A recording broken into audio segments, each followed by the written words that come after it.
Download aplikasi Tarbiyah Sunnah di handphone Anda. Tersedia di Google Play dan App Store.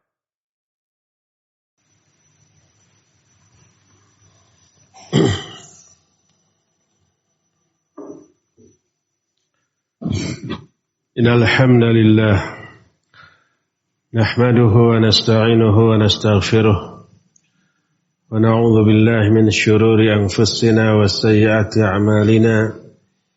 من يهده الله فلا مضل له ومن يضلل فلا هادي له وأشهد أن لا إله إلا الله وحده لا شريك له وأشهد أن محمدا عبده ورسوله يا أيها الذين آمنوا اتقوا الله حق تقاته ولا تموتن إلا وأنتم مسلمون أما بعد فإن أصدق الحديث كتاب الله وخير الهدي هدي محمد صلى الله عليه وآله وسلم وشر الأمور محدثاتها وكل محدثة بدعة وكل بدعة ضلالة وكل ضلالة في النار.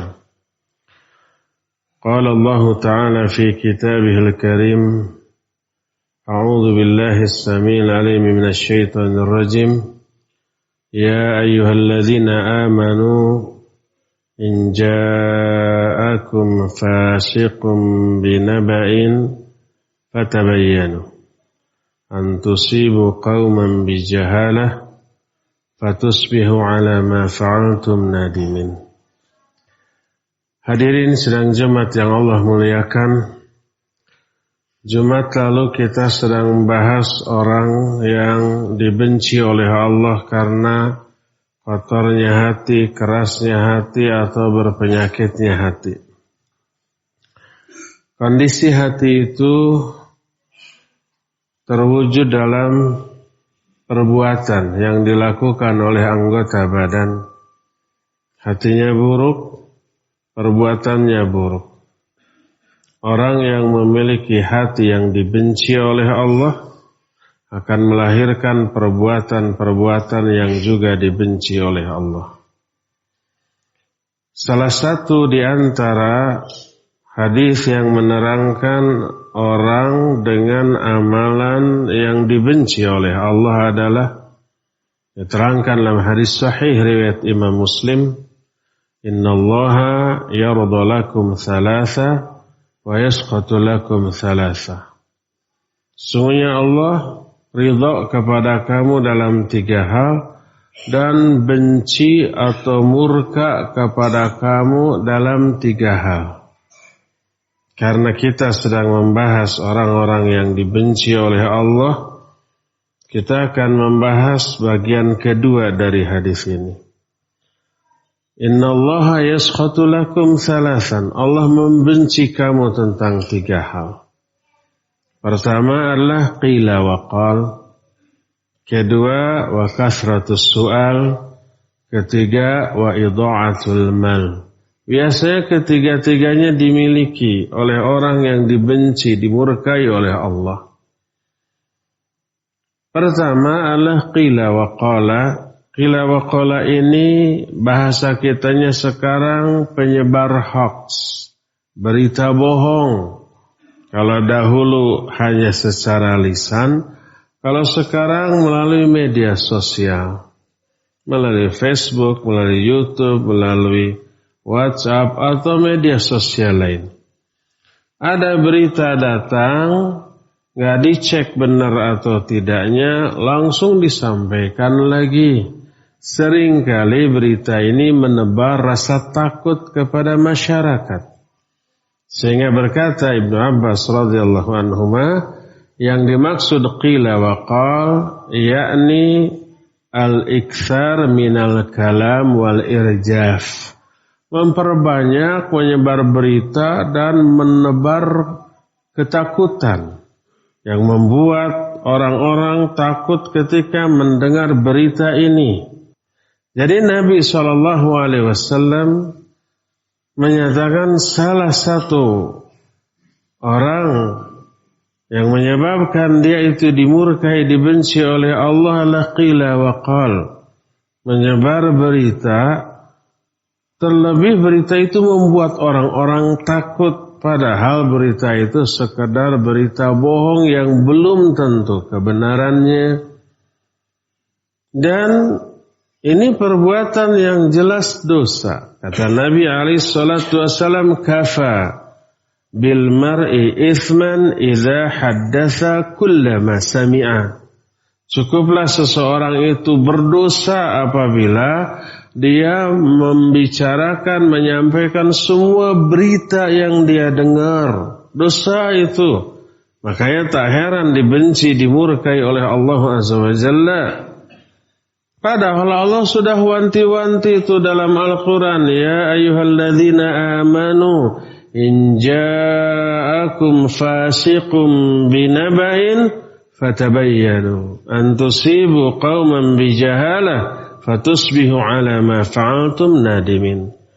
Hai orang-orang yang beriman, apabila datang orang fasik membawa berita, selidiki dulu, cek dulu kebenarannya, jangan langsung disebar. Fatabayyanu an tusibu qauman bijahalah, agar kalian tidak menimpakan musibah kepada orang lain karena kebodohan kalian. Fatusbihu ala ma fa'altum nadimin, lalu kalian menyesal karena apa yang sudah kalian lakukan. Ini dilarang oleh Allah. Ketika larangan Allah dilanggar, ya dosa. Makanya Nabi mengatakan kafa bil mar'i ithman idza haddatsa kullama sami'. Cukup seorang itu dianggap berdosa kalau dia membicarakan apa saja yang dia dengar dari orang lain sebelum dicek kebenaran dari berita ini. Oleh karena itulah maka wajib kita hindarkan karakter buruk seperti ini, selalu membicarakan apa yang kita dengar, terlebih kalau yang kita dengar ini keburukan, kejelekan tentang orang lain, akhirnya kita terjerumus ke dalam ghibah yang diharamkan oleh Allah Azza wa Jalla. Inilah amal pertama yang menyebabkan pelakunya dibenci. Yang keduanya, wa kasratus su'al, memperbanyak soal. Dijelaskan oleh para ulama ada dua makna soal. Makna yang pertama, banyak bertanya dengan pertanyaan yang bila dijawab itu tidak berfaedah, tidak manfaat bagi kita. Atau pertanyaan yang bila dijawab menyulitkan kita. Seperti firman Allah Azza wa Jalla, la tas'alu syai'an in tubda lakum tasukum. Jangan kamu bertanya tentang suatu, bila dijawab, diterangkan kepada kalian, itu memberatkan kalian. Apalagi bertanya-bertanya yang tidak ada maknanya, tidak ada artinya, dan itu merusak kebaikan Islam seseorang. Nabi SAW menyatakan, min husni islamil mar'i tarkuhu ma la ya'ni. Di antara bukti kebaikan Islamnya seseorang adalah meninggalkan apa-apa yang tidak ada manfaatnya, yang tidak ada faedahnya, termasuk bertanya. Adapun kalau bertanya itu tentang suatu ilmu yang wajib kita ketahui, yang wajib kita fahami, bagus itu mah. Allah menyuruh fas'alu ahla dzikri in kuntum la ta'lamun. Tanya oleh kalian ke ahlinya kalau kalian tidak tahu. Bagus, wajib kita bertanya tentang perkara yang wajib kita ketahui tapi kita belum tahu, wajib bertanya. Dan termasuk di antara bertanya yang terpuji adalah bertanya dalam rangka belajar. Ketika guru menerangkan, ustadz menjelaskan, ada yang kita tidak paham, maka boleh bertanya. Pertanyaan itu tidak tercela, itu bagus, itu terpuji. Jadi yang tercela itu pertanyaan yang sia-sia, yang tidak ada makna dan faedahnya, atau pertanyaan yang kita apabila dijawab memberatkan kita.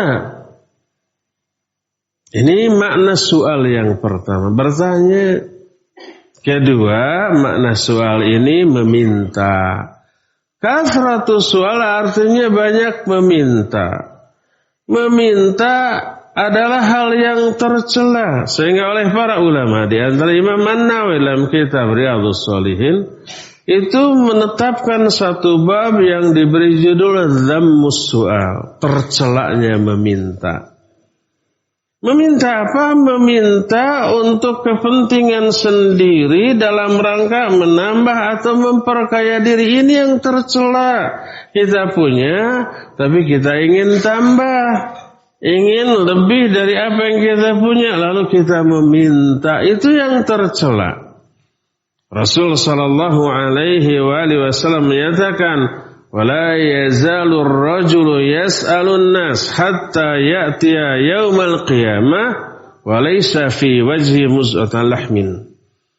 Ada orang yang selalu meminta kepada orang lain, tapi tidak terdesak, tidak kepepet dengan keperluan. Enggak.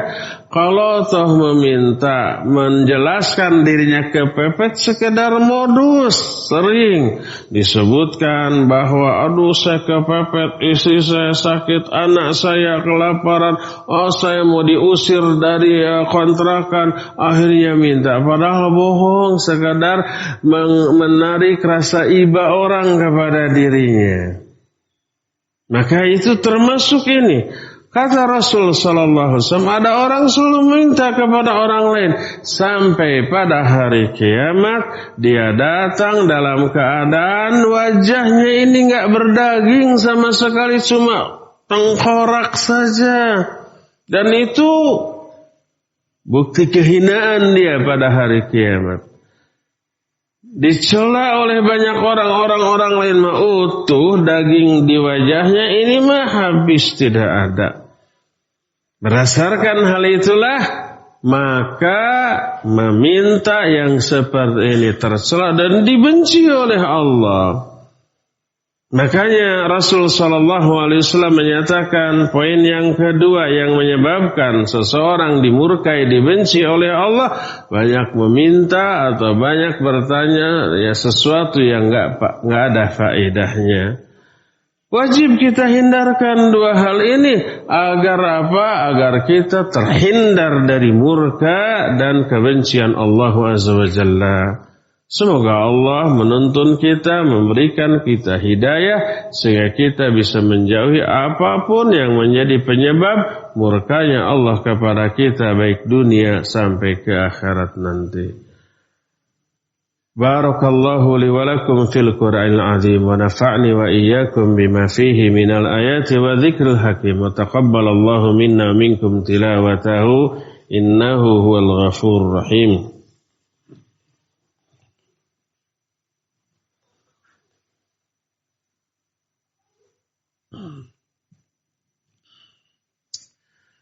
Alhamdulillahilladzi anzala as-sakinata fi qulubil mu'minin liyazdadu imanan ma'a imanihim walillahi junudus samawati wal ard wa kana Allahu aliman hakima. Wa asyhadu an la ilaha illallah wahdahu la syarika lah iqraran bihi wa tauhidan wa asyhadu anna Muhammadan abduhu wa rasuluh sallallahu alaihi wa ala alihi wa ashabihi wa sallama tasliman mazida wa ba'd. Ayuhal hadirun usikum wa nafsi bitaqwallahi faqad fazal muttaqun. Hadirin sidang Jumat yang Allah muliakan, amalan ketiga yang akan menyebabkan seseorang dimurkai oleh Allah adalah wa idha'atul mal, menyia-nyiakan harta. Ada beberapa bentuk menyia-nyiakan harta. Yang pertama adalah tentu saja membelanjakan harta untuk sesuatu yang haram, untuk sesuatu yang Allah larang. Harta dipakai umpamanya untuk membeli sesuatu yang haram, untuk mabuk-mabukan, untuk berjudi, untuk berzina, untuk membangga-banggakan diri di hadapan orang-orang yang tidak mampu. Untuk yang seperti itu. Padahal dia tidak butuh-butuh amat terhadap barang mahal, bagus yang dia beli. Tapi demi kebanggaan, demi pujian orang, demi bisa pamer ke banyak orang, dia beli. Itu termasuk menyia-nyiakan harta. Yaitu membelanjakan harta untuk hal yang haram. Apapun yang diharamkan. Membeli umpamanya makanan yang diharamkan, membeli rokok untuk kemudian dihisab, termasuk idha'atul mal, dibuang, dibakar begitu saja untuk meraih penyakit dan racun yang memperlemah kondisi tubuhnya. Rokok yang dihisab mengandung ribuan racun kimia, selain juga nikotin, membakar paru-paru, jantung, dan organ-organ vital dalam tubuh kita rusak dengan uang yang kita keluarkan. Uangnya nggak seberapa, mungkin 1 batang 2.000, rusak, nggak ada manfaat, ada madarat. Itu idha'atul mal. Kelak akan dimintai pertanggungjawabannya oleh Allah.